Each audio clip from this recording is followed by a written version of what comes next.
하나님께서 또 우리의 기도와 우리 예배를 받으시고 우리에게 큰 은혜 베풀어 주실 줄 믿습니다. 오늘도 하나님 앞에 예배하는 여러분 힘써 하나님께 예배드리고 또 우리 하나님께서 우리에게 주신 은혜를 누릴 수 있으면 좋겠습니다. 오늘 말씀은 지난 시간에 이어서 성전이 무너질 거를 갖다가 주님께서 예언하셨죠. 그때 제자들이 어느 때입니까? 그날이 이렇게 물었던 그 말씀에 이어서 어, 이제 환란의 징조에 대해서 이렇게 말씀을 하고 있는데요. 오늘 말씀은 사실은 우리가 중의적인 그런 관점에서 볼 필요가 있습니다. 어, 종말의 때에 오늘 예루살렘의 멸망에 대해서만 아니라 종말의 때에 일어날 일에 대해서도 어, 주님께서 그 예루살렘 성전의 멸망에 비유해서 오늘 우리에게 말씀하고 있는 것입니다. 그래서 우리가 이 말씀을 보면서 종말의 때에 어떤 일이 일어나겠고 또 우리가 어떻게 준비해야 될 것인가 하는 것을 우리가 생각하고 깨달아야 된다는 것입니다. 그 징조가 어떻게 일어날 것이라고 말씀하고 있냐면요. 10절부터 한번 보도록 하겠습니다.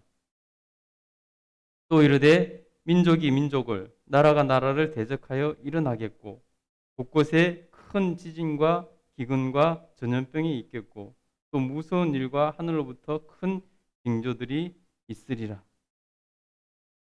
이 모든 일 전에 내 이름으로 말미암아 너희에게 손을 대어 박해하며 회당과 옥에 넘겨주며 임금들과 집권자들 앞에 끌어가려니와 이 일이 도리어 너희에게 증거가 되리라. 아멘. 보세요. 오늘 보니까 이게 환란의 징조에 대해서 말씀하고 있습니다. 종말의 징조에 대해서 말씀하고 있습니다. 우리는 그 때와 시간에만 관심이 있지 우리가 종말의 때에 어떤 일들이 우리가 일어날 것이니까 어떻게 준비하고 종말론적인 삶을 어떻게 살아갈 것인가 하는 부분을 우리가 생각해 보는 일이 많지가 않다는 것입니다. 그래서 여러분 종말은 갑자기 어느 날 갑자기 도적같이 임할 것이라고 이렇게 말씀하고 있는데 만약에 우리가 준비되어 있지 않다면 그날 어떻게 하겠습니까, 여러분? 그래서 주님께서 그 환란의 징조에 대해서 어렴풋이 말씀하고 계신 것을 볼 수 있습니다. 그래서 민족이 민족을, 나라가 나라를 대적하여 일어난다는 것입니다. 수많은 이런 전쟁들에 대해서 말씀하고 있는 것이죠. 전쟁들이 일어날 것이고 또 곳곳에 큰 지진과 기근과 전염병이 일어나겠고 곳곳에 큰 지진과 천재지변이 일어난다는 거죠. 기근과 또 전염병이 있겠고 여러분 우리가 예전에는 어떻게 세계적인 팬데믹이 일어날 것이라고 생각하지도 못했었습니다. 성경을 읽으면서도 보면은 어떻게 전 세계적으로 이런 일이 일어날 수 있을까 생각했는데 여러분 우리 이번에 코로나를 통해서 어, 우리가 상상하지 못했던 일이 일어났잖아요. 우리가 그전에는 경험해보지 못했던 일이 일어났잖아요. 무슨 전염병이 돌면 어떤 지역에서만 돌다가 끝나는 그런 시대였었는데 지금 우리 시대는 보니까 한 곳에서 일어나니까 전 세계가 다 그 전염병을 앓게 되더라는 것입니다. 그래서 성경이 너무나 정확하다는 것입니다. 우리 상식으로 이해할 수 없었던 것들이 그대로 일어나지 않습니까? 성경을 읽으면서 우리가 잘 이해되지 않았던 부분들. 그래서 여러분, 우리의 이해로만 받아들이려고 해서는 절대 안 된다는 것입니다. 하나님 말씀에 우리가 이성을 가지고 이렇게 이해하려고 애를 쓰지만 그렇지만 그것이 전부가 다가 아니라는 것입니다. 하나님 말씀하신 것을 우리가 믿음으로 받아들이고 또 그에 합당한 준비를 하는 삶을 살아야 된다는 것입니다. 그럼 우리가 종말의 때 정말 그런 일들이 일어난다는 것입니다. 그런 일들이 징조라는 것입니다. 또 무서운 일과 하늘로부터 큰 징조들이 일어나리라. 하늘로부터 큰 징조들이 일어날 것이라고 말씀하고 있습니다. 여러분, 그래서 우리가 늘 준비된 모습으로 준비된 삶을 살아야 된다는 것입니다. 이 모든 12절부터 보니까 이 모든 일이 일 전에 내 이름으로 말미암아 너에게 큰 너에게 손을 대어 박해하며 회당과 옥에 넘겨주며 임금들과 집권자들 앞에서 끌려가려니와. 예. 오늘 믿음의 사람들이 그런 큰 어려움을 당하게 될 것이라는 것입니다. 환난의 아래 그런 큰 어려움을 당할 것이라는 것입니다. 그런데 오히려 그것이 도리어 종말의 증거다라고 말씀하고 있다는 거예요. 여러분 그러니 그런 박해가 있을 때 그것이 우리가 종말의 증거인 걸 알고 더 준비를 해야 되는 것이죠. 그것이 여러분 우리가 종말의 때를 준비하는 믿음의 사람이 가져야 될 태도라는 것입니다. 우리 14절부터 한번 보도록 하겠습니다. 그러면 그때 우리가 어떻게 해야 되나? 우리 14절부터 한번 읽어보겠습니다. 시작. 그러므로 너희는 변명할 것을 미리 궁리하지 않도록 명심하라. 내가 너희의 모든 대적이 능히 대항하거나 변박할 수 없는 구변과 지혜를 너희에게 주리라. 아멘. 그때 우리가 그런 박해를 당하고 핍박을 당할 때 그때 우리가 미리 변명할 것을 준비하지 말라는 것입니다.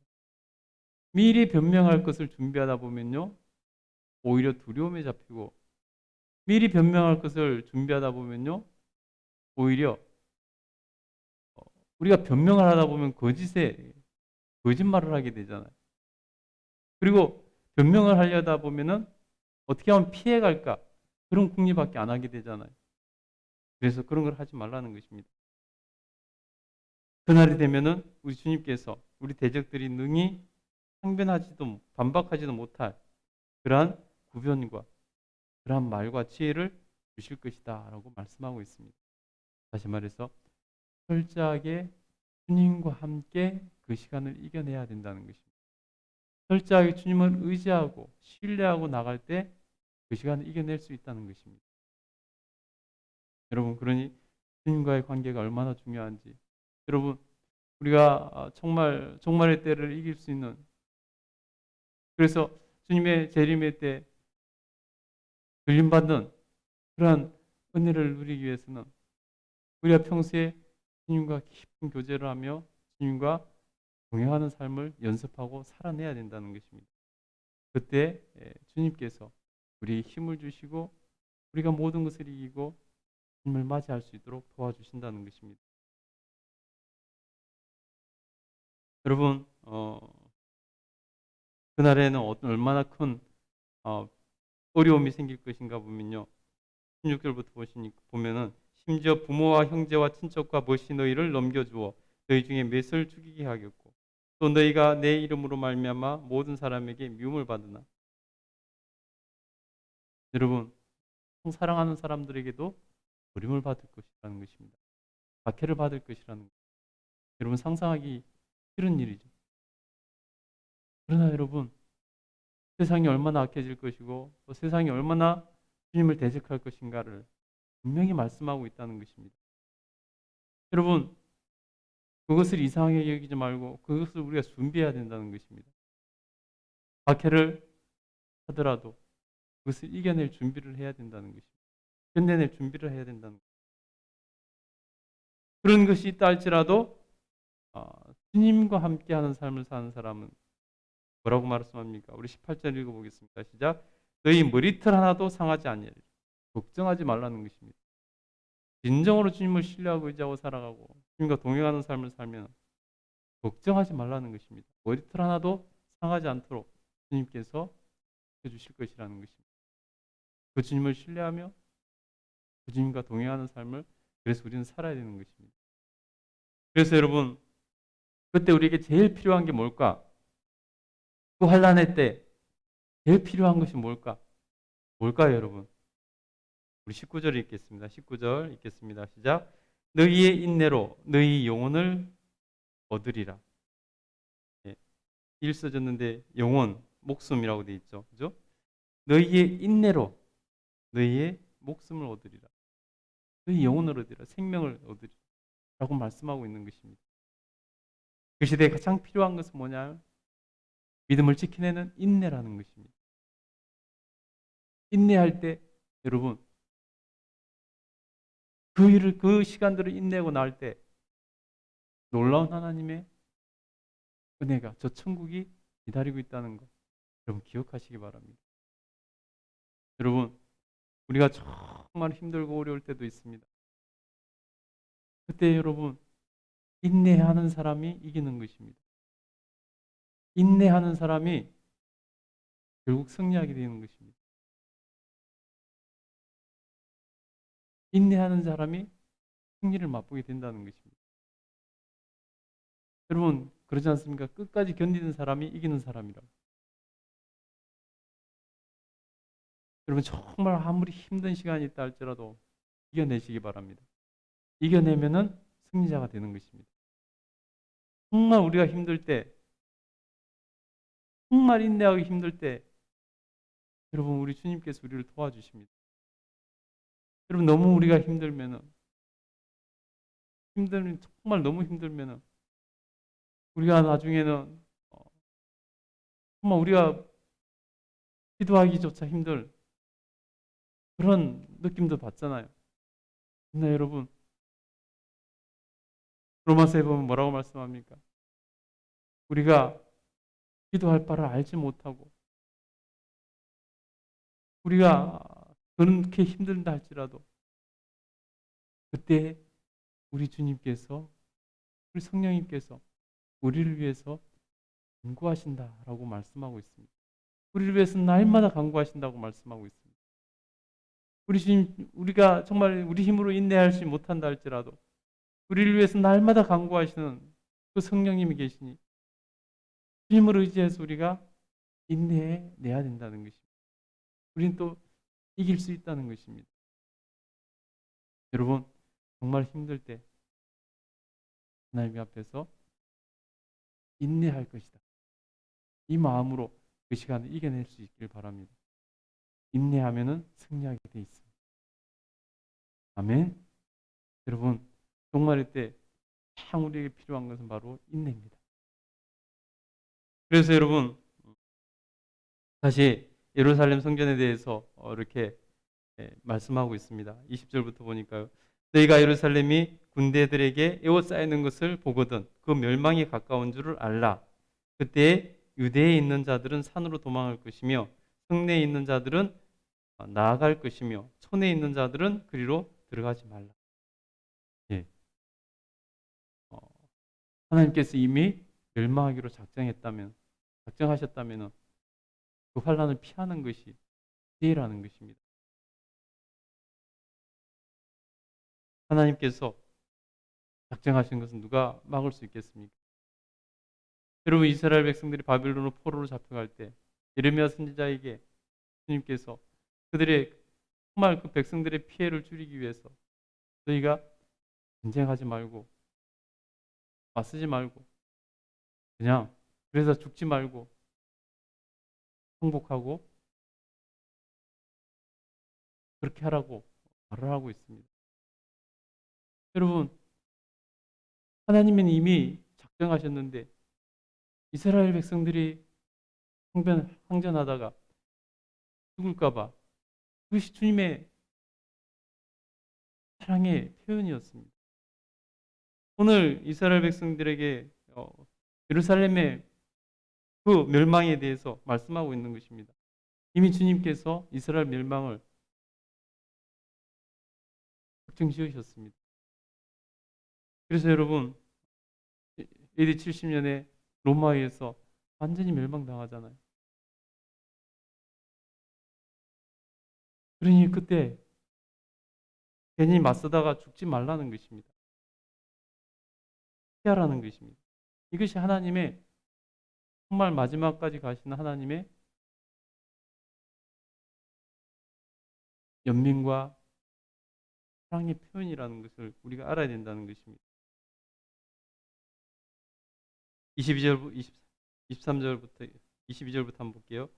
이날은 기록된 모든 것을 이루는 징벌의 날이다. 이미 결정된 날이라는 것입니다. 징벌의 날이라는 것입니다. 그날에는 아이벤 자들과 젖먹이 있는 자들에게 화가 있으리니 이는 땅에 큰 환난과 이 백성에게 진노가 임하겠습니다. 예, 지금 그대로입니다. 24절 마지막으로 한번 읽겠습니다. 시작. 그들이 칼날에 죽임을 당하며 모든 이방에 사로잡혀 가겠고 예루살렘은 이방인의 때가 차기까지 이방인들에게 밟히리라. 말씀하신 그대로 되지 않았습니까? 여러분, 우리가 하나님 앞에서 정말로 하나님 뜻을 분별하고 따르며 정말 이런 나라적으로도 이런 하나님의 징계를 받지 않도록 그걸 더욱더 열심히 기도해야 되는 것입니다. 그래서 하나님 앞에서 정말로 살아가는 동안 주님 주신 평안을 누리고 주님과 동행하는 삶을 살아갈 수 있게 되기를 축복합니다. 여러분의 자손이 이런 일을 당하지 않도록 여러분 정말 믿음을 지켜나가고 우리 하나님께 영광 돌려드리는 그러한 자녀들 되기를 위해서 기도해야 되는 것입니다. 여러분 위기에 있습니다. 한국교회 위기에 있습니다. 다음 세대가 씨가 말라간다고 하지 않습니까? 부모들은 예수님을 믿어도 자녀들은 다 떠나가고 없다고 하지 않습니까? 여러분 정말로 자녀들이 어렸을 때부터 잘 신앙을 전수해서 믿음의 군사로 든든히 서서 믿음의 명문 가문을 이루고 우리 함께 영광 돌려드리는 삶을 살 수 있도록 여러분 우리가 기도하고 준비하고 힘쓰고 애써야 되는 것입니다. 그래서 여러분 정말로 자손 대대로 주님의 복을 누릴 수 있게 되기를 간절히 소원하고 축복합니다. 기도하겠습니다.